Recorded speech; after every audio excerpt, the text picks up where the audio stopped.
अस्सलामुअलैकुम viewers, welcome to my channel world tourism. आज मैं एक न्यू जर्नी के साथ आई हूँ ताकि आप लोग इस जर्नी को खूब इंजॉय करें।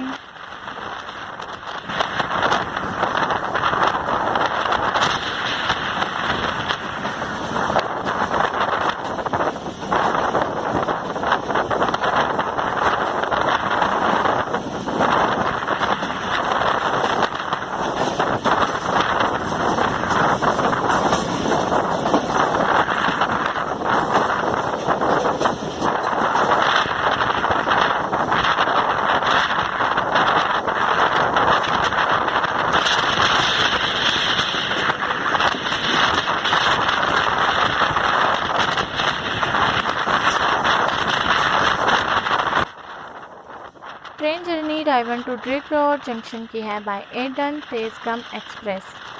कराची जा रही हूँ मैं, साथ में आप सब भी इंजॉय करें।